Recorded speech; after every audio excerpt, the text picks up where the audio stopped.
Well, welcome back. Hello, everybody, to War Room Roundtable. I'm Erik Swanson. Back from assignment is Victoria Dean with TAC Consulting, and behind the camera is Dean Cambray. We are wanting to talk about and do a recap of our fantastic experience and interview with Ashley Ortiz of Bella Vista Painting and Drywall. I've met her through networking, and she did not disappoint. I found her to be on target. I've had one-to-ones with her. She's consistent in her messaging, and I love any business owner that has it's in her system, it's in her DNA, and just learning her story about where she was and how she got here, and she's in the middle of this journey. It was really inspiring for me to see her and hear her story. What were your thoughts after? I think one of the bigger takeaways that I got from it was really that, what was that quote that you were laughing about where she said she's the Oprah Winfrey of delegation, I think is what it was. You get a job, you get a job, yeah. You get a job. But in correspondence, really looking at the whole picture of what she said is she went from working, basically 2 jobs all the time, never having any time off, had finally decided to be uncomfortable for the first time in her life and let go of that other job, and then that very day spend that afternoon with her kids at the park, right? And then from there, learning that delegation was the key to her actually having a fulfilling, comfortable business life, but also personal life, which is what we strive for as business owners.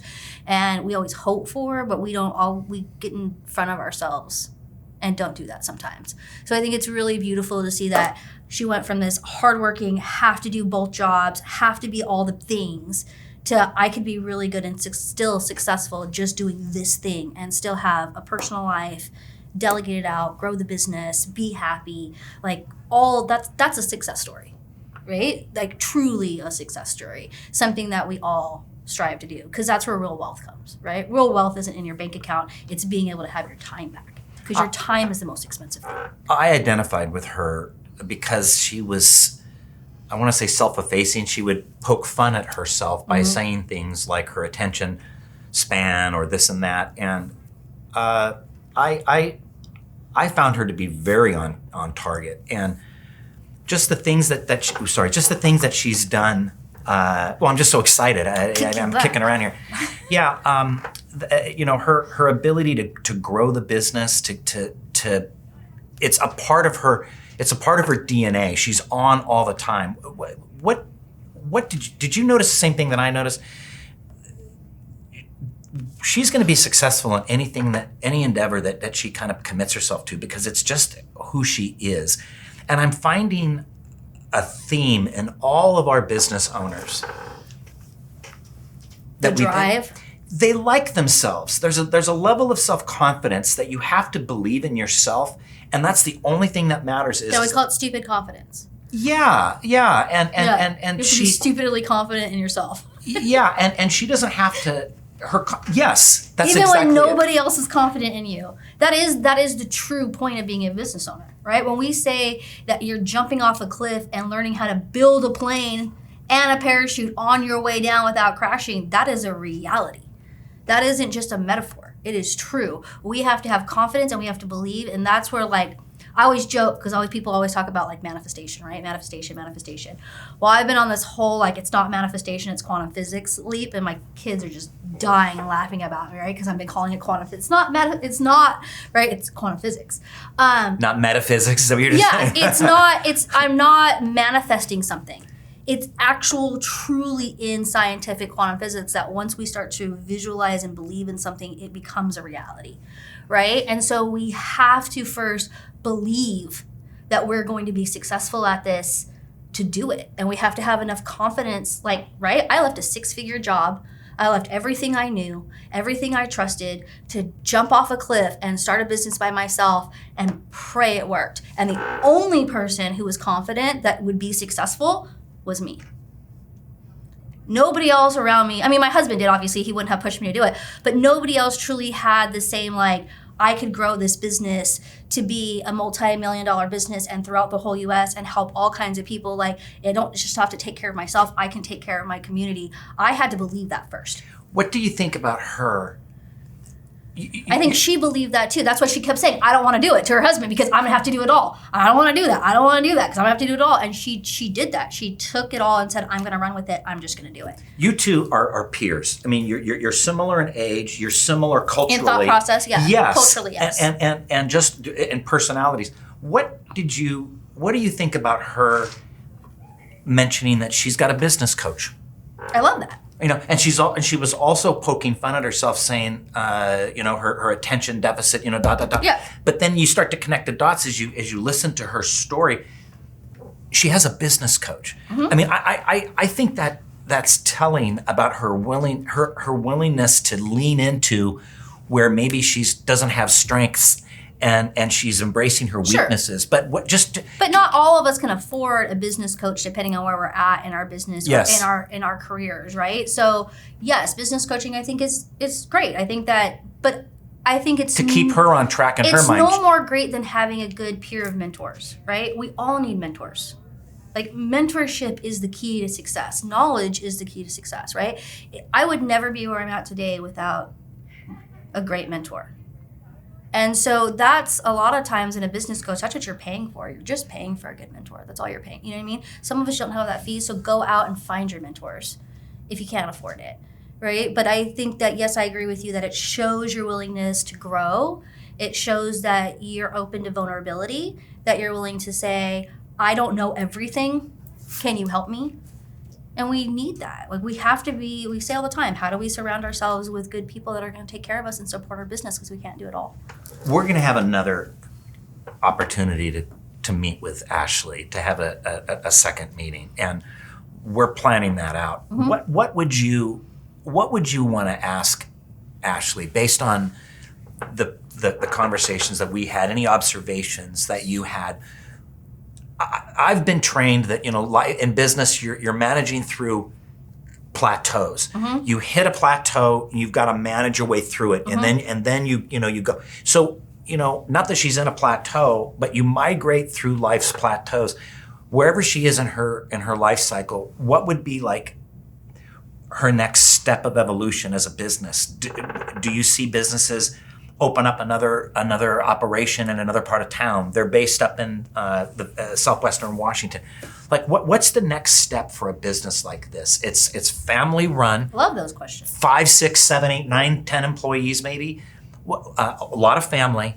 What's the next level?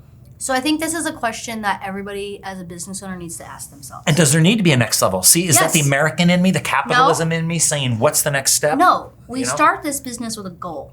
Right? As a business owner, every business owner starts their business with an intention, right? I started my business because I was sick and tired of corporate America. I didn't want to work 40, 50, 60 hours a week. I wanted to have 3 days off a week. I wanted to have a good life balance.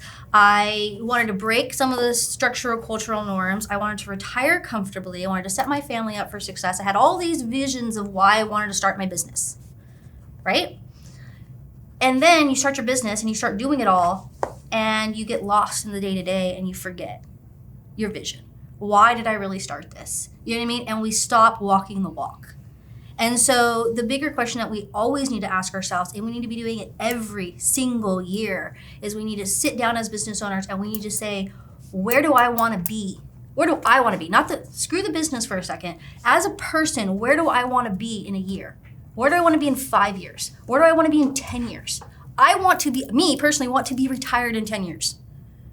I want my business across all 50 states. I want to have accounting managers in every quadrant. I want to have a handful of bookkeepers. I want to have a handful of resources. Like when I leave, that's what I want. How do I get from right now to there in 10 years? And if I don't put together a business plan now, today, I'm never going to get to that place in 10 years. Because otherwise, what are you doing? Then I'm just going to keep working and I'm just going to keep working and and it's never going to happen. So you have to sit down and give yourself a plan. So I think that for everybody, back to your question, that vision is different, right? For some people, they just want to retire. That's all they want. They just want to make $100,000 a year. And for a lot of businesses, that's true.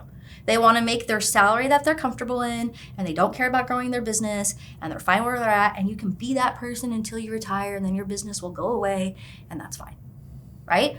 Or you're the person like me that wants to grow your business and you have these visions for it. So you really need to put into place things of how to get there. But the vehicle is the goal, right? You should figure your vehicle out to get to that place. And how do you drive to that place? So I think that for her, that's a personal question.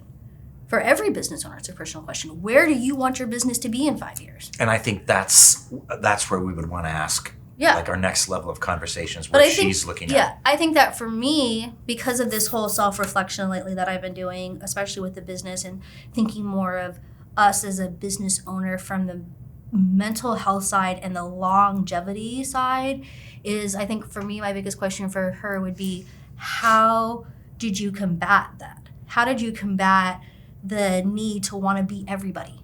To want to always work the 60 hours a week and do the 2 jobs and take care of all the stuff and handle everything. How did you go from being that person to the queen of delegation? Because that transition is what people need, right? Because that is how she's getting to her goal. But if she didn't learn how to delegate, she'd be stuck doing all of those things forever. I had a conversation with a local nonprofit, and she's now elevated the nonprofit to having an executive board. She's concerned that the board has not really been as helpful as she would like. And what does that mean? Mm-hmm. They're bringing in guidance, accounting and consulting and business consulting and bookkeeping, payroll and HR and workers' comp, media, maybe there's a legal person in there. They're bringing attributes that the business needs or the foundation needs to grow. Sure. And that's what we're doing. That's what we're doing with War Room Roundtable, is creating that premise of advisory recognition for that business, giving them the recognition that they need, that they want, and the services that they want. But my question and our question that I find I always circle back to is, once we contain costs or we help them get to where they want to be, how are you now driving revenue? And that's a question that I would want to ask Ashley is, delegating, you do that job, and she's figured that out. Once that's all organized, then you go out to lunch on Thursday, you have your park bench epiphany, but who's still doing business development? Sure. And so I'm not saying that she's not, but that's the big thing. So, yeah. In the whole spirit of you can't save your way to profitability. Correct. What are you doing? And that's the tough question. That comes into the delegation though, right? If she's not delegating out everything, she is not even going to have the time to think about how to do sales in a proper way, right? Like if we are too busy doing the day-to-day operations, how do we do sales? Like that's its own job. That's its own 40-hour, that it really is. And I'd want her in front of and businesses. So she's a good communicator. We have, like for my case, right? Like I've been spending this year training up my team so that I can focus on sales to grow the business because I have a goal in the next 2 years that I want to do. That's what I mean. I can't sell if I have to do the day-to-day. So you have to learn to delegate that stuff out, and you have to take those risks sometimes before the growth. That's what I mean. Which is very difficult, right? Like how do you back into your own pocket and sacrifice for yourself for the long-term longevity and the hope of your growth? Again, stupid confidence. You have to say, I'm going to take a pay cut and I'm going to give it to this person, and I'm going to hope that they're going to do the job so that I have more time, so that I can go sell, so I can make more money, so I can do, like that is some wacky thought process right there. You know what I mean? And so, but we have to have that confidence as business owners, and we have to know when to make those jumps, and we have to trust ourselves that we've built our systems good enough so that when we do make that jump, we can support the people beneath us and they can support us to be more successful. But it's not easy. And I can say that for a fact as a business. Walking that walk is not easy. Like it's very easy as an employee to say, oh, you should just hire somebody else. It's not as easy when you don't have the money to do it. And you have to decide who's going to get that pay cut or what's going to eat that money so you can do it. That's a hard decision sometimes.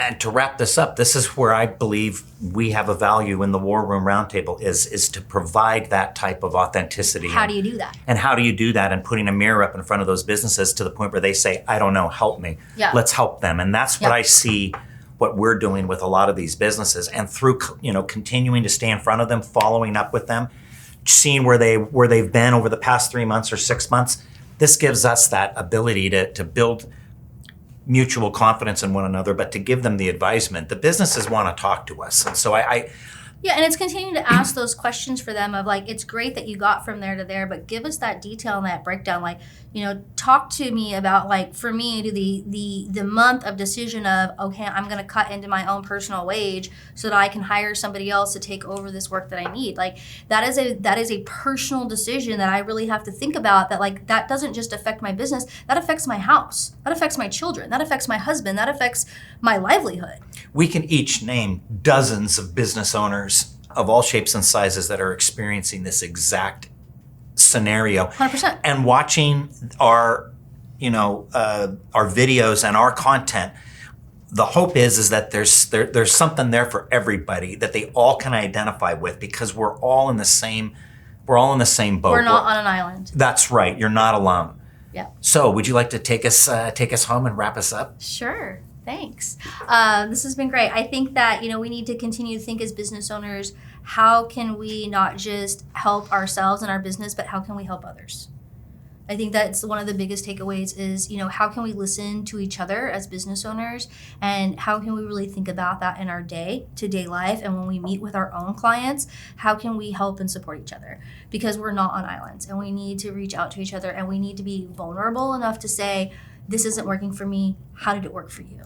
Right? And I think that us as a group, we do a good job of that, but continuing to do that and being the vulnerable people so that people can feel our vulnerability and relate to that and then open up. Right? And that's how we're going to change communities and build better things. So I kudos to her for spreading that message, and I'm glad that we continue to have people like that here, and I'm excited to see what she does next. I can't wait to meet with her again. So on that, thank you all for coming to War Room Roundtable and following us on all of your favorite social media channels. We can't wait to talk to you next week. See you next time. Thank you, Dean.